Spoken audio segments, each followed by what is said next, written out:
There's some Steve Harvey for you this morning. Some wisdom from Steve Harvey. Again, nothing that you haven't heard, right? Nothing that you didn't know, right? It's just, are we doing what we know? You know change is going to be hard, but you know if nothing changes, nothing changes. It might, right? He's a comedian at his core, right? So his story at the end is funny, but it's even something as simple as that. As I got to change even what I wear, how I appear, because just changing that puts me into a different level, puts me into a different place. Something as simple as changing our clothes could actually change our life. Harder to say, I'm going to not support my family in this way, change how I think about my family, change how I think about my child or my spouse or my siblings or whatever it is. Change that side so I get a different outcome. Changing the job, changing how I think about money. Like everything is about changing. And if we want to get to the life that we don't need a break from, we got to change a lot. We have to constantly be okay with change. Another thing, getting out of the comfort zone. You hear me say it all the time, y'all, but I got to challenge you. How uncomfortable are your days? I hope we don't mix discomfort with things like we don't like.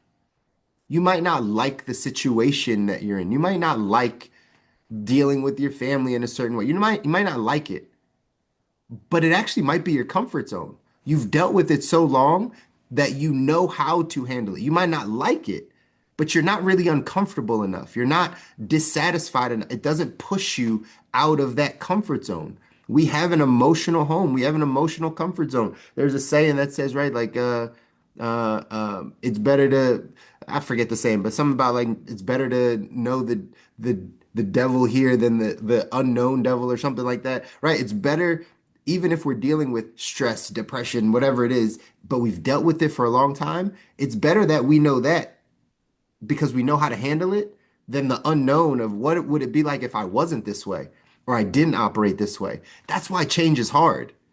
That's why stepping out of the comfort zone is hard because there's so many things that have come to make us comfortable. Even if we don't like it, we're comfortable in it. And that's what you got to push against if you want to get to a new life. Ladies and gentlemen, a couple things that I wrote down. Gratitude, right? We know this. We know this. But how often are you flooding your mind with gratitude? How often are you reminding yourself when negative thoughts come in, right, you get those thoughts that are sidetracking you, taking you away from the man or woman you need to be, taking away from your intention that day? How much are you just stopping and being grateful?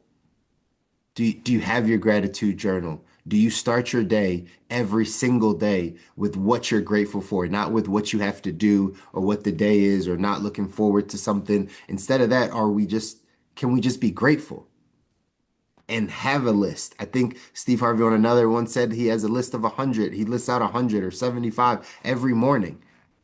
Is that a habit that you want to put into place? Is that something, because success leaves clues, is that something that you can implement and say, you know what, I'm willing to change my morning a bit, and I'm willing to now start doing this in my morning? Because if nothing changes, nothing changes. So maybe I should start with this healthier way to start my day, right? Gratitude, gratitude, right? Growing your faith life. Steve Harvey talks a ton about it, right? God's unmerited favor. But like you have to understand your faith life connected with gratitude. Your faith life is important. Whatever you choose to believe, right? However that works for you, your faith life is incredibly important for you getting to the life that you want. Faith without works, though, is dead. That means you got to put in the work as well. You got to keep faith and you have to do the work. You have to go and actually, right, work, produce, do those types of things. It's important. Focusing on today. There's nothing that's going to happen that you can control in the future or in the past. But what you can control is your actions and your attitude today. Today. Give us today this daily bread, right? Like today, you're going to need more energy, more focus to get through today, to be intentional about today. That's where you got to have your mindset firmly planted and firmly set up so that you can start to build to the life that you don't need a break from. That's again, all of these things you guys know. I know you know it. I just got to remind you to do it.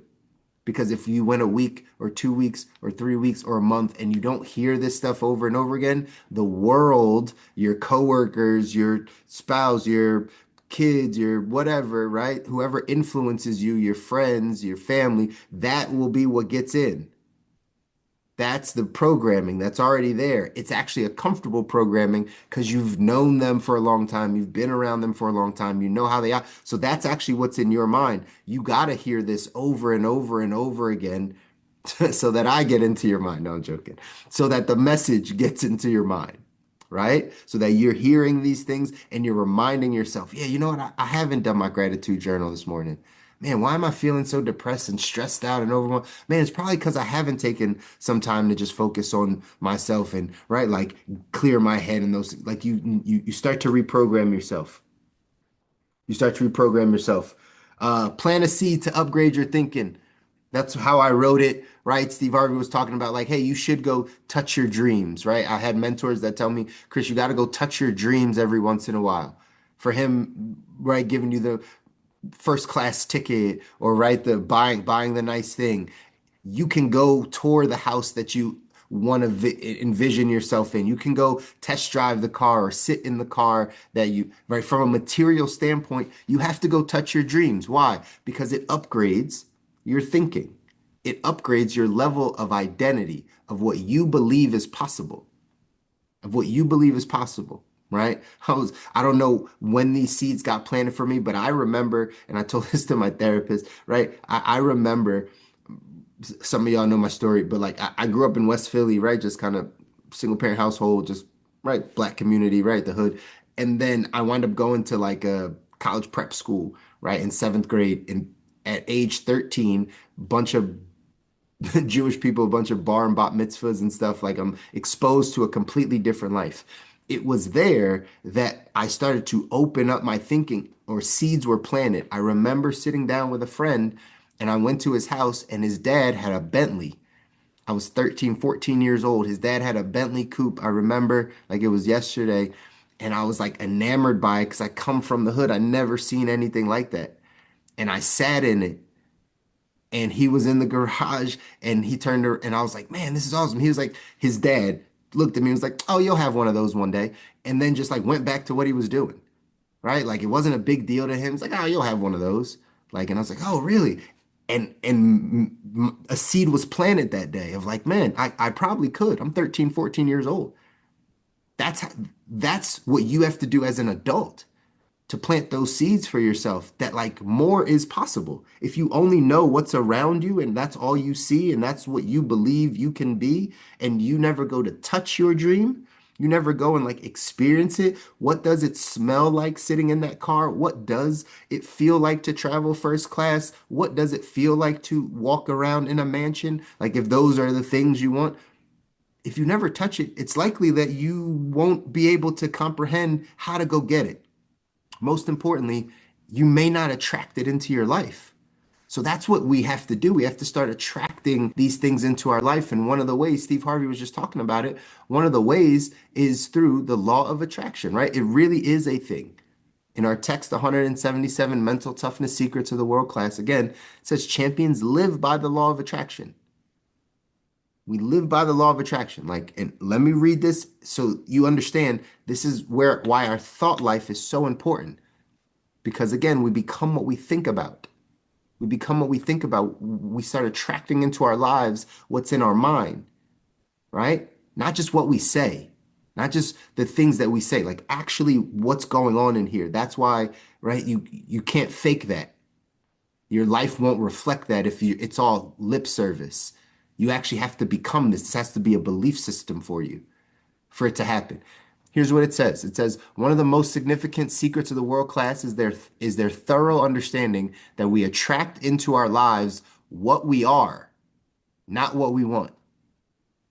Just say that one again, right? Let's just make sure we understand that part.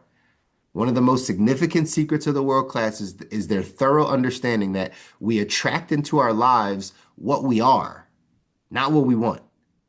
The law of attraction has been written about for thousands of years. Secular wisdom defines it as the power of the subconscious directed by our dominant thoughts and attracts people, events, and circumstances into our lives to fulfill our visions. Spiritual leaders argue that dominant thoughts and prayers attract these same people, events, circumstances through divine intervention. Whatever your belief, the one thing all thought leaders seem to agree on is this: the law of attraction exists and manifests our dominant thoughts onto the physical plane. The great ones know what they think about or give energy to will grow. It doesn't matter if it's negative, positive, or neutral, the law operates without judgment. This is the reason average people barely get by while the world class lives in abundance. Thoughts are simply a series of vibrations that grow when supplied with energy. Champions can lose everything on a physical plane and gain it back very quickly just by bathing their minds in thoughts of love and abundance. These thoughts lead to belief, and belief leads to behavior, which creates results. The middle class often misses the concept, while the great ones reap the rewards by obeying this law. These thoughts lead to belief. Your belief leads to your behavior, which creates results. That's the process. So if you want to change the results, this is the thesis of why we do these calls.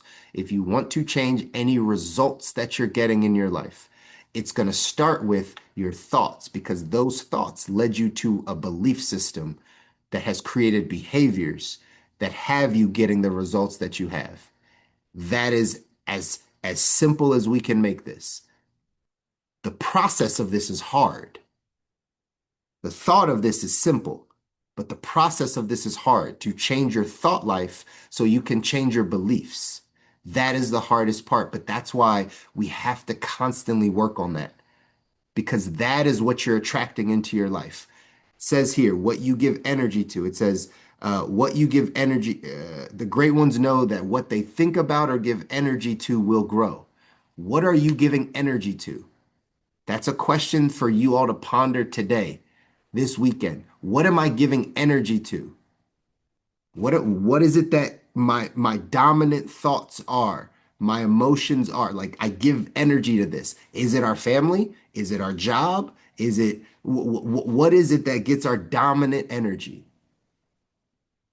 And maybe we need to change our thoughts around that so we can get a different belief system around it, so we can start creating different results around it. I know, easier said than done. I know you feel like you need to give a lot of energy to the job. You feel like you need to give a lot of energy to your family. Like you feel like you need to. Why? Because that's what you've been doing. That's what your life has been. That's why you keep getting the same results. And I know it's really hard to change, really hard to think about how to change, really hard to like implement how would I change this? But that's the answer. We get not just what what we want. You don't just get what you want, you get who you are. You get who you are at your core beliefs levels, at your core thinking, at your core energy. That's what you're going to attract more into your life. You want to attract better things in your life? We got to change our thinking, ladies and gentlemen. That's as simple as it is. Again, I keep telling you, easier said than done. I'm not telling you the process is easy. It's the hardest thing you'll probably ever do, is going from old self to new self.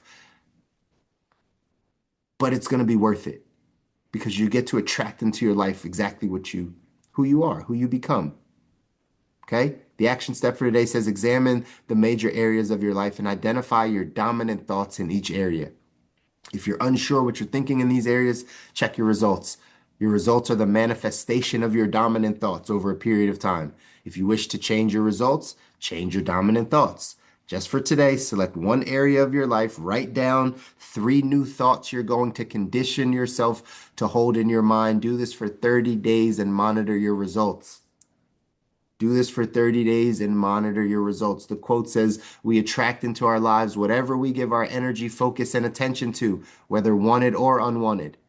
It doesn't matter what you're giving it to, even if you think it's noble, even if you think it's right. Like, doesn't matter. You're just going to get more of that. So if you don't want that, let's not focus on that. Let's focus on the things we do want, not the things we don't want, not the things that aren't serving us, not the things that aren't getting us to the life that we want.